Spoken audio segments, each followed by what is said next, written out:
What happens after death? Could we ever come back? I think there is some likelihood of life after death.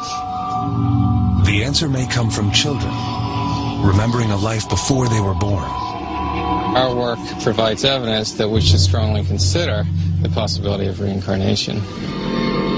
Embark on a scientific search for evidence of reincarnation. Listen to the stories of these children who remember a past life.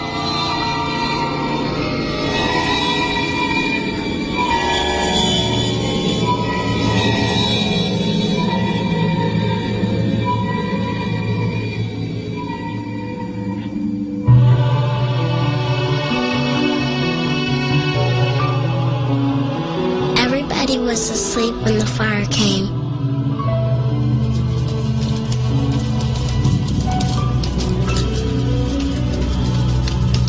Mommy and Daddy could not get me out. I stayed with the fire. The fire was hot. I know Mommy and Daddy will be happy when I come back. The memory of a child, not of death, but of a new life. Is there life after death? An age-old question. At the University of Virginia in Charlottesville, scientists are investigating claims of reincarnation. For over 40 years, they have tried to explain the accounts of young children who speak of a past life. Stories like the one of this girl, who claims to have drowned and is now reborn. Or this 6-year-old boy, who thinks he used to be a New York policeman killed in the line of duty. Or this boy, who remembers having lived as his own grandfather. There are thousands of stories like this, and Dr. Jim Tucker has gathered many of them. We're investigating cases of very young children who spontaneously begin talking about previous lives. They usually begin between the ages of 2 and 3 and continue until the age of 5 or 6. We're looking at these cases to learn as much as possible about this phenomenon. Jim Tucker is preparing a research trip to meet one of his subjects, a child claiming to remember a past life.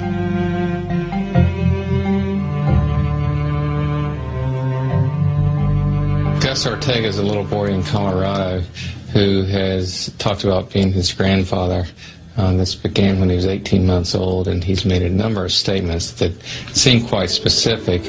This one is a stronger case because the child has made some very specific statements that it seems very unlikely he could have heard through normal means.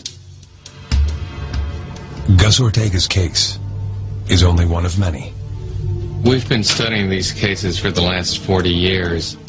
We've now collected over 2,700 cases like this. These cases have been found all over in Asia, in West Africa, they've been found in South America, in Europe, and the United States, pretty much wherever they've been looked for. The most convincing cases, however, are found on an island south of the Indian subcontinent, in Sri Lanka.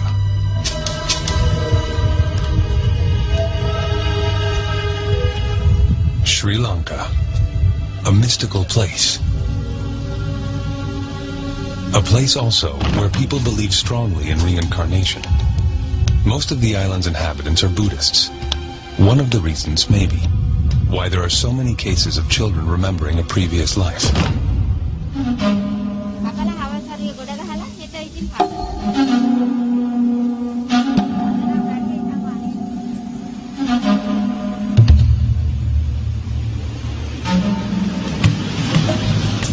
Professor Erlendur Haraldsson of the University of Iceland, on his way to visit his best case. He has spent over a decade studying the possibility of reincarnation on this island. Sri Lanka is a good place to study cases of children who speak about a past life, because here you find a few cases every year. And Haraldsson's cases are more convincing than any American case. The cases in Sri Lanka and in the United States differ in several respects. First of all, in the States, these are mostly in-family cases. Here in Sri Lanka, in family cases are rare. I've only had a few. And secondly, the details seem to be greater here in this country. What makes Haraldson's cases so intriguing is that the children remember not the life of another family member, but that of a complete stranger. Haraldson crosses half the island to meet with his most fascinating research subject, a girl by the name of Dilukshi. This is a very interesting case because Dilukshi was talking about memories of a previous life for almost 3 years and doing so persistently and repeating the same story over and over again. The little girl Haraldson is about to meet shocked her parents when she said that she was not really their child. She claimed she had another mother and father elsewhere. She was saying that she had lived in a place near Tambula, and there was a stream there. She had fallen into a stream and drowned. Haraldson hopes the trip to meet Dilukshi may yield some answers. I was always interested these images or thoughts or behavioral characteristics that are sort of out of tune with their present life. How do they arise? How do they come into these children?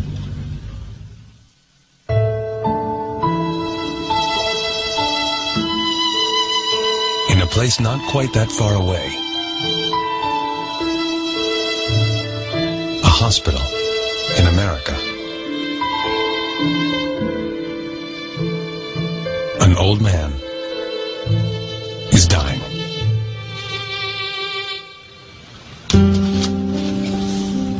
And a young boy believes he is this man reborn.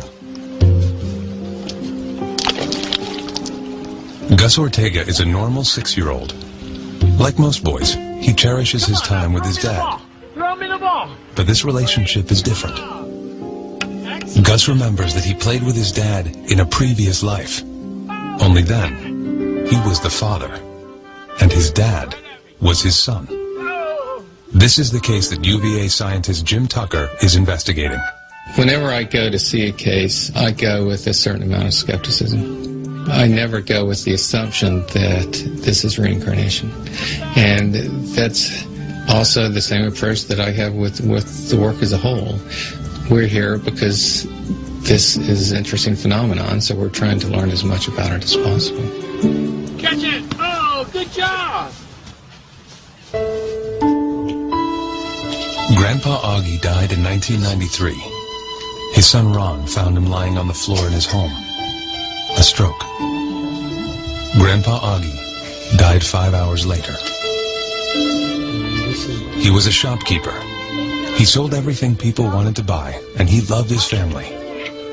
But he never met his grandson, Gus. Gus was born 1 year after Grandpa Augie's death. One day, when he was just 1.5 years, Gus was alone in his room with his father.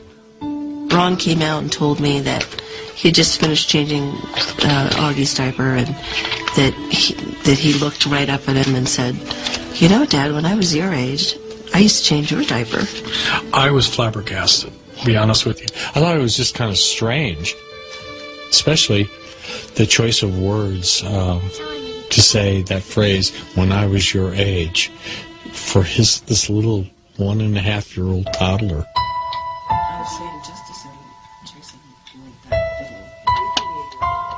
He started talking about Grandpa, and you know, just the little things he was saying that we knew he couldn't have known because he never met Grandpa. His grandfather died 1 year before he was born. So,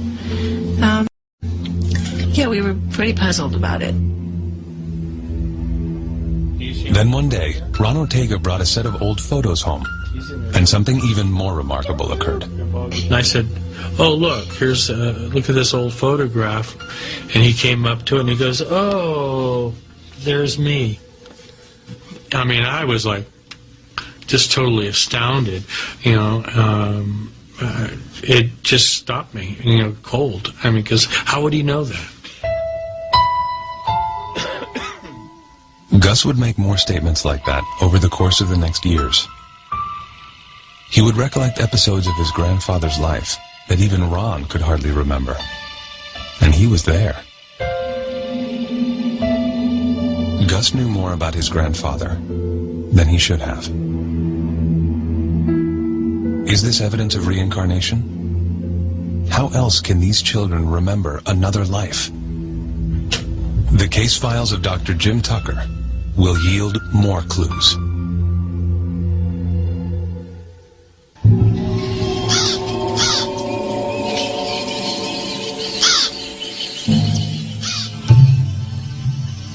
Sri Lanka. On his way to investigate claims of reincarnation, Professor Haraldson and his translator finally arrive at the home of Dilukshi Nisanka.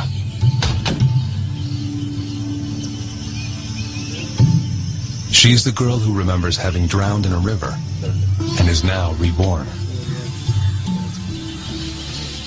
Dilukshi's case is one of the best, perhaps even the best, of the cases that we have studied here in Sri Lanka. Professor Haraldson has conducted 2 major psychological studies concerning children who remember a past life. Surprisingly, their psychological characteristics are not much different from children who never report such memories, except for one crucial difference. In the studies I have made on the psychological characteristics, you even find that some of these children tend to have what we call a post-traumatic stress disorder.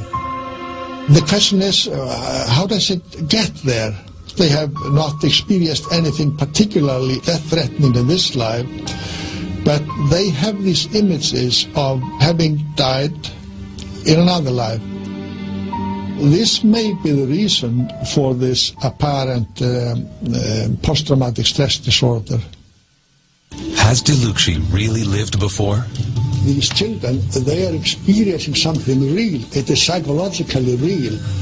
They have these images of what they interpret as of a past life, and some of these are concerned with how they died in the alleged previous life.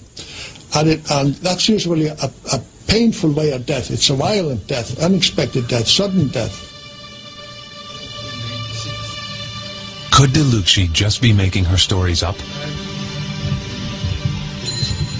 If they were making up some fantasies, then one would expect them rather to make up some fantasies of a better life or something that would be of some satisfaction to them. But to think about how they died is not really a pleasurable fantasy. For the Nisanka family, Dilukshi's memories are painful. Every time they talk about it, they are reminded that Dilukshi does not feel part of their family. It is especially difficult for her mother. She first started speaking of her previous life when we took her to Montessori preschool. She also mentioned when we went to the temple that her temple was in a different place. And when we had our meals and went to bed at night, she would again mention her previous life. In fact, I had become so irritated by what she was saying that I beat her once. I felt very bad about all of this. Dilukshi was constantly speaking about her previous family. It felt as if she was condemning me for being a bad mother, for not looking after her properly. Could you tell us what it is that she still remembers? There was a footbridge across the stream near my house.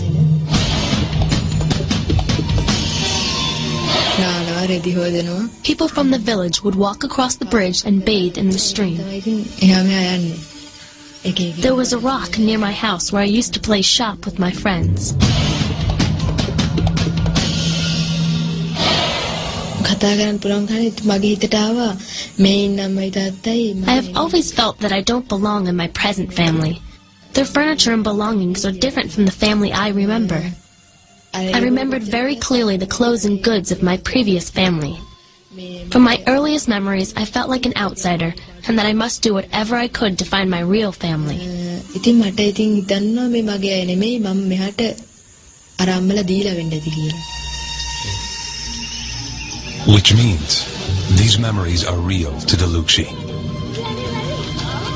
The day I died, I went to the stream to swim with a friend of mine.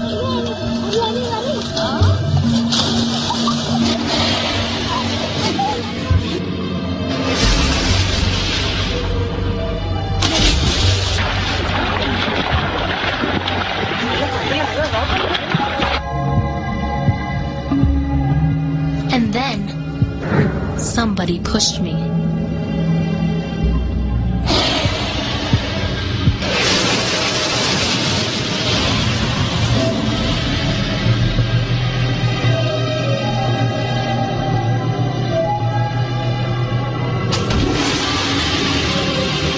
I was in the water when I died.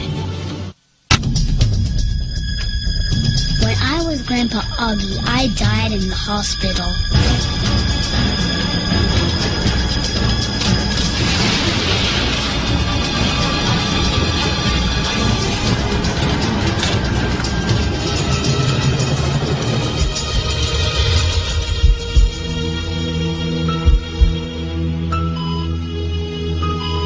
When I went to heaven, God gave me a card.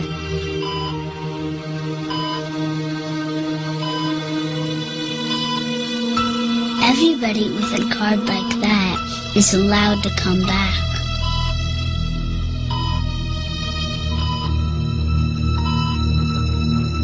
I want it to come back.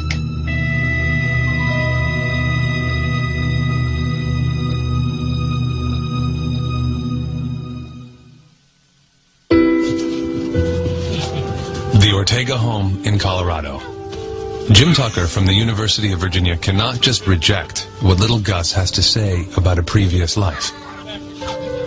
There are certainly a lot of people who will simply dismiss this work because it disagrees too much with their assumptions about how the world works. But to dismiss something because it disagrees with your assumptions is really not very scientific. So we have this phenomenon, and we have the evidence that it's involved with this phenomenon. So the scientific approach is to explore it and learn all we can about it. The Ortega home in Colorado. Dr. Jim Tucker is interviewing Gus Ortega. Gus claims to have lived before as his grandfather. And how about your grandmother? Yeah. And were you a little boy when you were doing that, or was that when you were big? That's when you were big?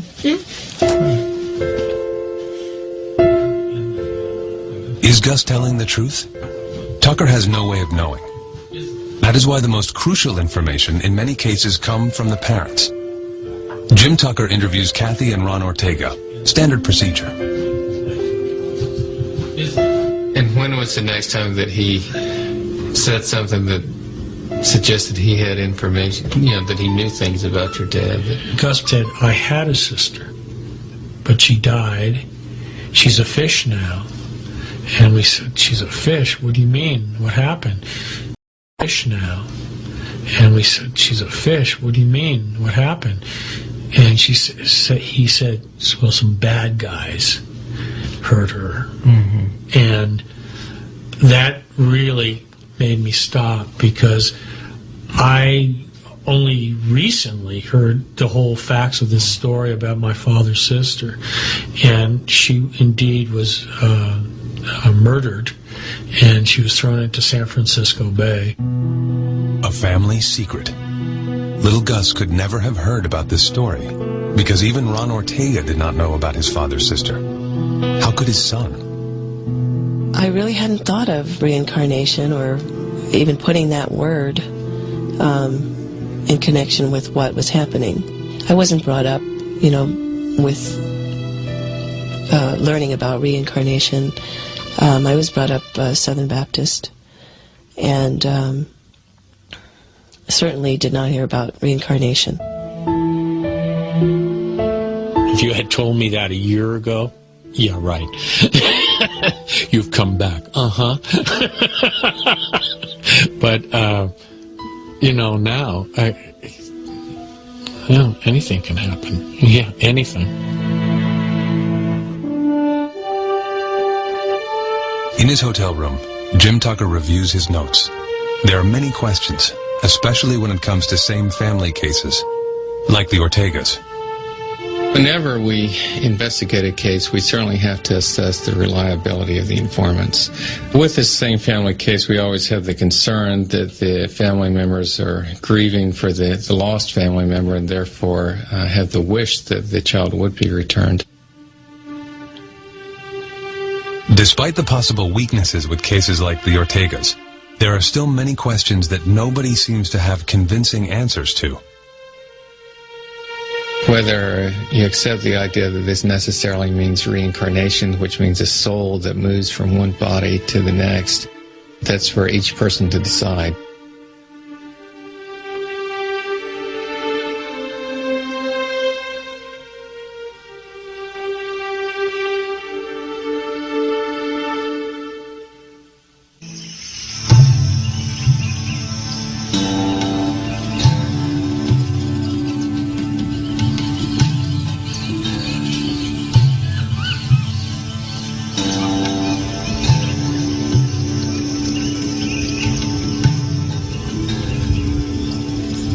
Professor Haraldson and his translator climb the steep steps to one of Sri Lanka's most recognizable landmarks, the famous rock temple of Dambulla. The next step in the investigation of this case leads us here to the Dambulla temple because Diluksy had spoken about it. And then the family, they decided to do something about Diluksy's talk.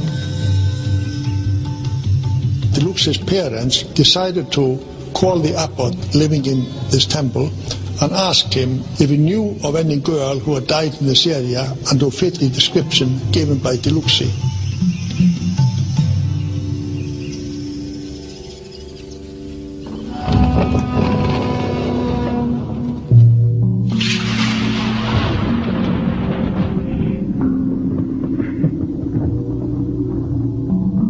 In most of the countries where we find these cases, there is a belief in reincarnation.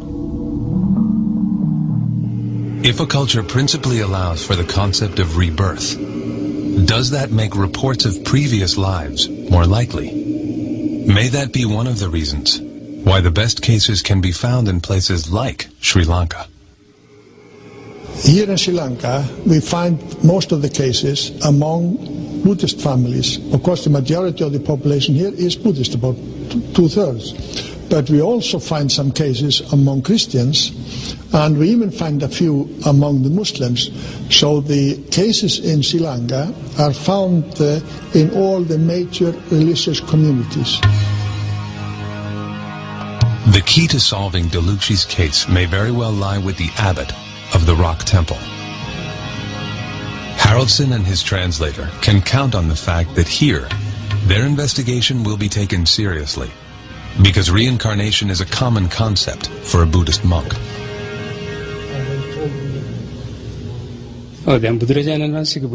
Buddhism teaches us that reincarnation exists. It happens due to the accumulation of good and bad deeds, which we call karma. Our desire to live in this world pulls us into our next birth, and the number of good and bad deeds we have performed determine the circumstances of our next birth.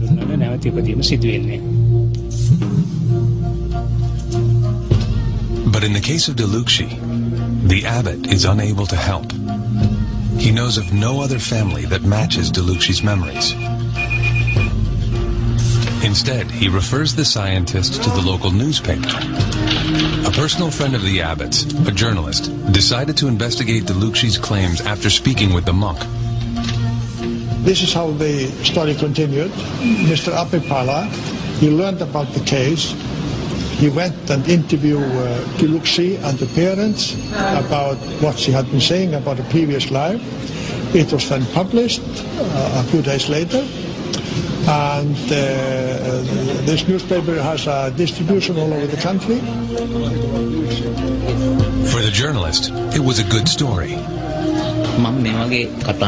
I consider this case unique because for over 30 years I've researched these types of stories and have come across various people who talked about their previous births. But this one is 1 in 1,000. His readers were enthralled with Deluxi's mysterious memories and the remarkable details she remembered.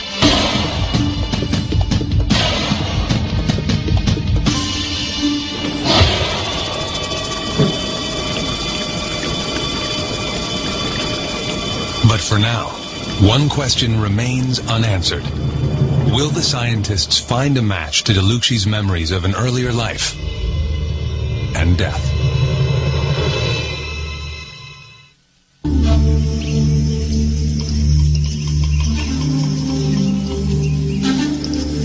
A newspaper journalist had written an article about Deluxi's memories of a past life.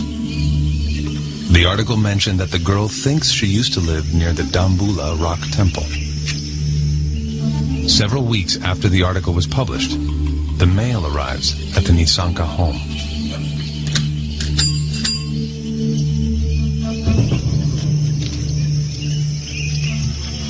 When the postman handed Mr. Nisanka his mail that day, he was surprised to find one letter postmarked from Dambula. He had no friends or relatives in that part of the country. When he opened the letter, he was stunned.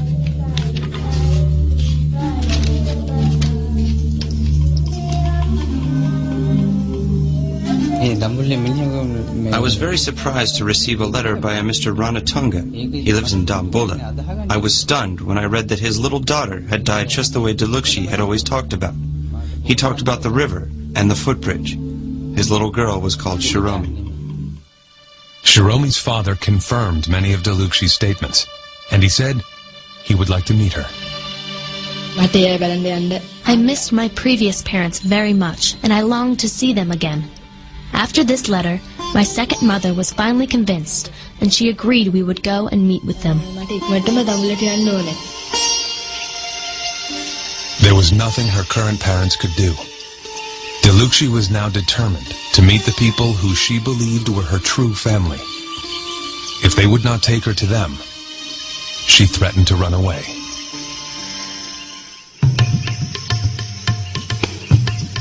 The letter finally convinced Deluxi's parents. They were going to take her to the place where she thinks she died. They took Deluxi on a 6-hour drive to Dambula. When they came closer to the city, Deluxi began to recognize landmarks. She even started to direct the driver toward the house where her previous family lived.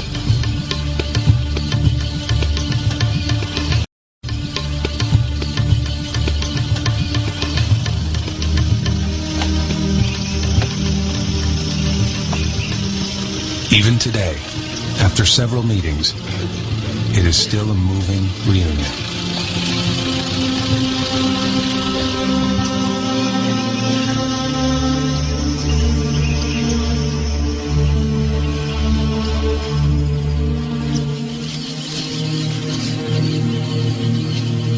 For Professor Haraldson, a rare opportunity to witness what could be two lives intersecting. This meeting is quite emotional. It's only about in a third of all cases in Sri Lanka that you were able to find a connection between what a child is saying and a previous family or a person who died that fits the description. This is very rare. Professor Haraldson is astounded by the change in character as soon as Deluxi meets her previous family. She is less withdrawn and seems to fit in much more naturally with this family. Could she really be this little girl, reborn?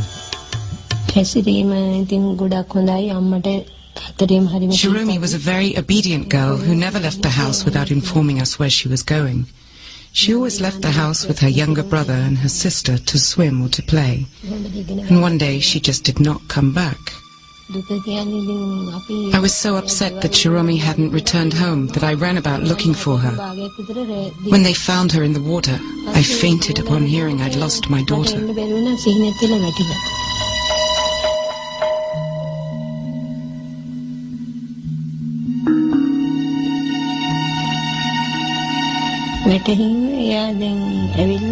When Delukshi was brought here, she was able to recognize us as her previous parents. She was also able to recognize her old belongings and the neighbors who lived nearby. All of this convinced me she was my child, reborn.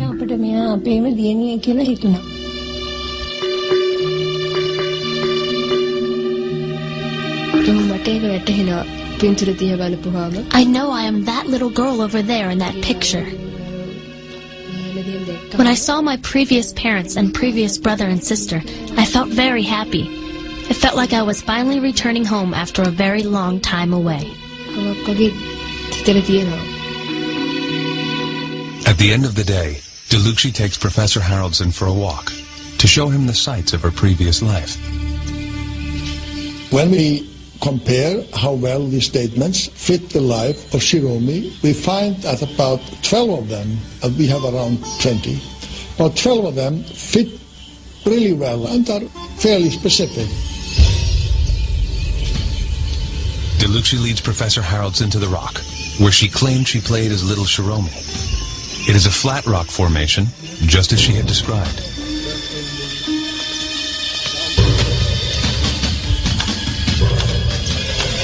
The footbridge over the little river is also there. And this is the spot where Shiromi fell into the water. When I come to this particular spot, I become very afraid. In general, I am not afraid of water. But when I come to this spot, I get very scared. Delukshi tells the scientist that she remembers black spots just before she died. Haraldson thinks the water plants growing in the river might account for this. I think there is something real there. She has some real images of these events, but I think these images, these thoughts were with her from a very early age and even continue to some extent up to the present day. Delukshi herself is convinced that she died here, in her previous life. For many who evaluate the evidence that Haraldson and his colleagues have gathered, the answer is simple. If you believe in reincarnation, this research gives some scientific basis to this belief. I think there is some likelihood of life after death, and I think that there might be something real in these memories, and that would then support the theory of reincarnation.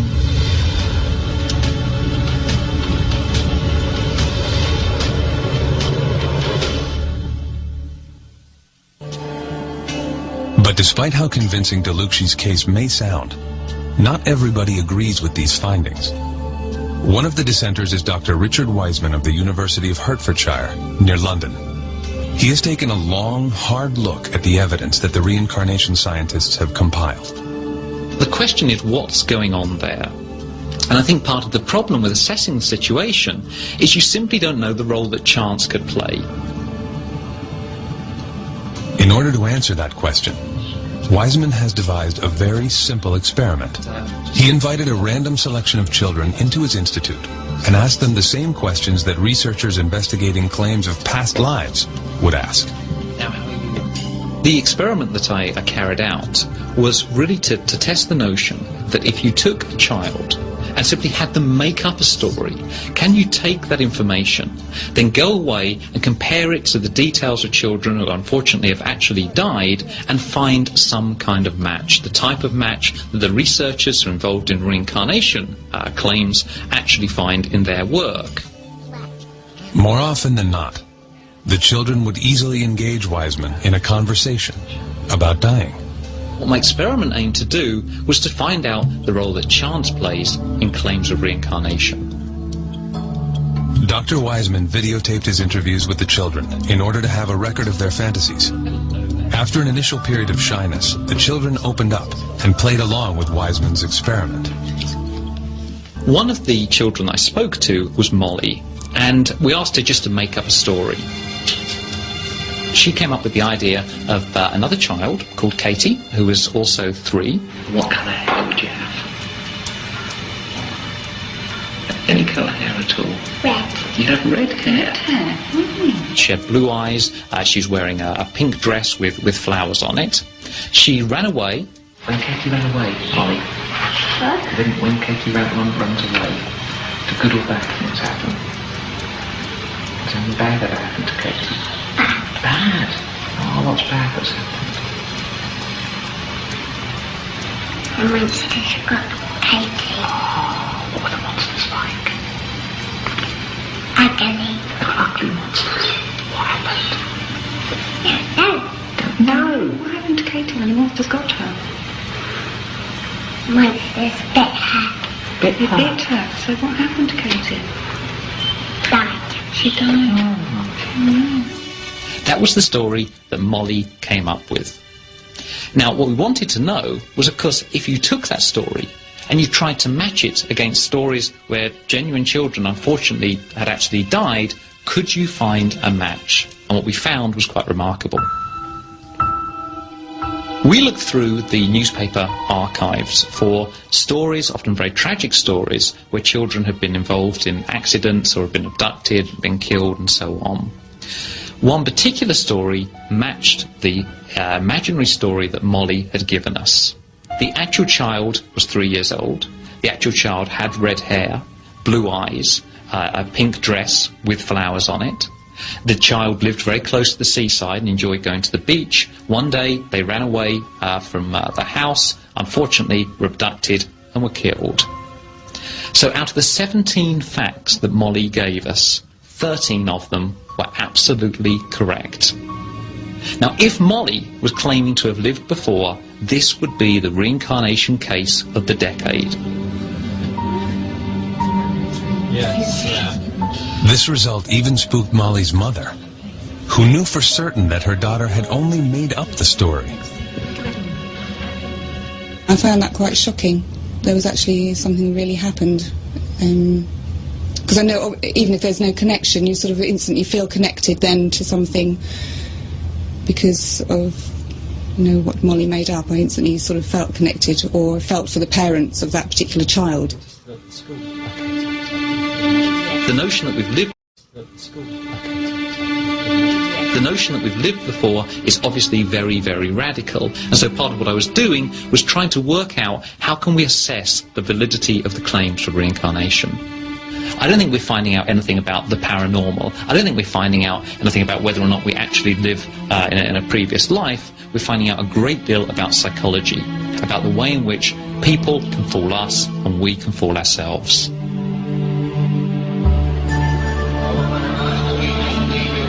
But what if there were reincarnation cases that would not ultimately rely only on the memories of young children? Jim Tucker is on his way to another case, from a category of cases that his critics will find much harder to disprove. The more that the cases were found, one started to come with birthmarks and birth defects, and we found that in many cases there was a striking correlation between the birthmarks on the children and wounds that the previous personalities had. And we've been able to track down autopsy reports or medical records to make sure that in fact there was a match there. For the first time, these birthmarks provide a physically verifiable piece of evidence suggesting reincarnation. We don't have a lot of American cases that have the birthmarks or birth defects along with the memories. We do have some, but it's unusual, so we certainly like to investigate all those that we can.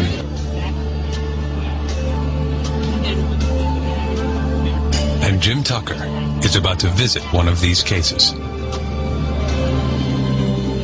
He is boarding a flight to Florida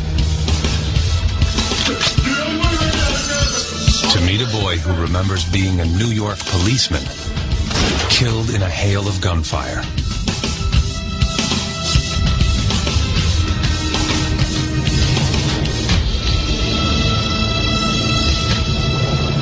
When I was big, I was a police officer.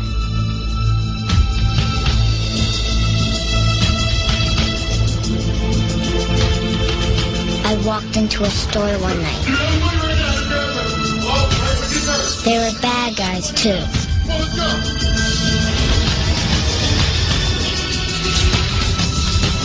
They shot me dead.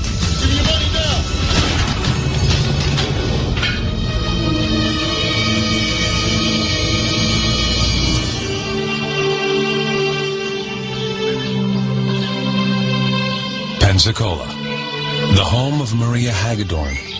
She is the mother of 2 children, 2-year-old Mia and 5-year-old Ian. Ian is a very sick boy. What kind of dress do you like to wear? Maria Hagedorn's son suffers from a very rare heart disease. If he exerts himself too much, he struggles for air and faints. Trips to the family cardiologist are frequent. Continued observation a must. Little Ian had 6 major heart operations before he turned 4. He was a big, healthy 8.5-pound baby, and they took him off. They said to take a bath, give him a bath, and they never came back. Over an hour went by, so I sent my husband off to find the baby, and he came back quite a bit later with 2 doctors, and they were all crying, very visibly shaken, which I knew that the news was not good. The doctors told Maria that Ian would not live through his first day. Only an emergency operation would save his life. 6 hours after his birth, Ian underwent major heart surgery. Ian had underdevelopment of the pulmonary valve, which is the artery right here we see in this drawing, and that caused the right side of his heart not to develop as well.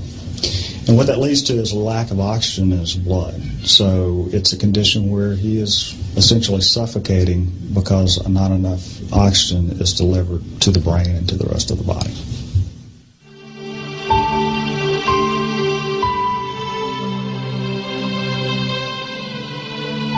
Ian's surgery went well. After almost 9 hours, a team of doctors managed to repair the valve. But the underdevelopment of the right side of his heart would take time and more operations.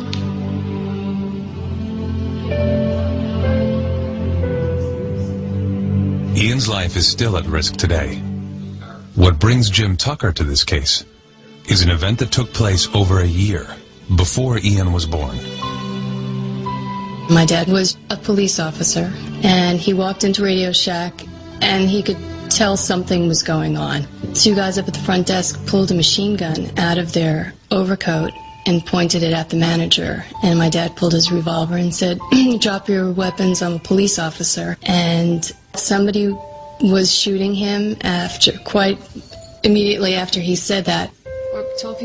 Jim Tucker and Maria Hagedorn review her father's autopsy report. Eerily, the cause of death jumps out at anyone reading this report. Maria's father died from a ruptured pulmonary artery caused by a gunshot wound, the same artery that is causing Ian's misery. But something else happened that seemed even stranger to Ian's mother.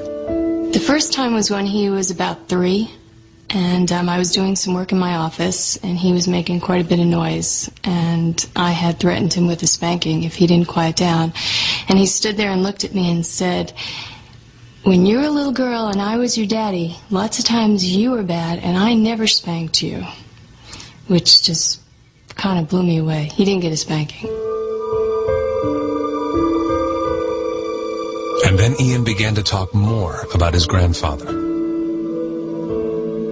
Growing up, we had 2 cats, a black cat and a white cat, and the black cat was Maniac, and the white cat was Boston. So one day I was doing something, and Ian came over to me and he said, "Mom, when you were a little girl and I was your daddy, what was my cat's name?" And I said, "Maniac?" And he said, "No, the white one." And I said, "Boston?" And he said, "I used to call him Boss, right?" So he knew the color of the cats, and he knew the nickname that only my dad used to call Boston. Maria collected more and more stories like this one from Ian. She is now convinced that Ian is her father reborn. It isn't only the stories, but the physical evidence, the correlation between Ian's heart disease and her father's mortal wound that has removed all doubt from her mind.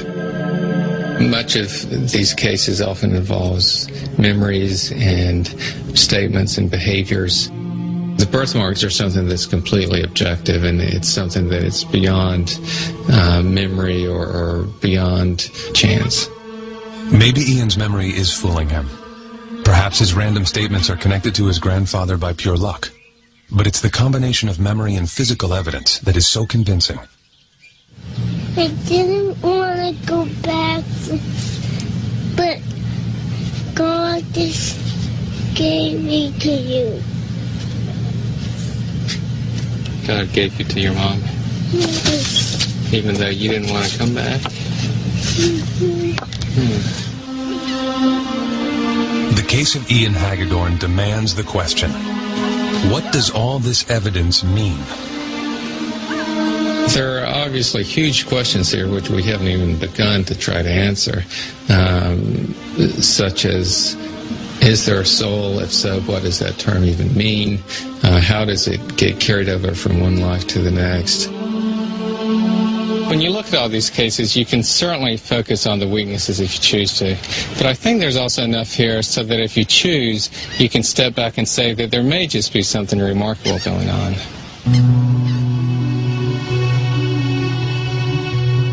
If Dr. Tucker is right, the memories of all these children could mean that death may just be a road to another life.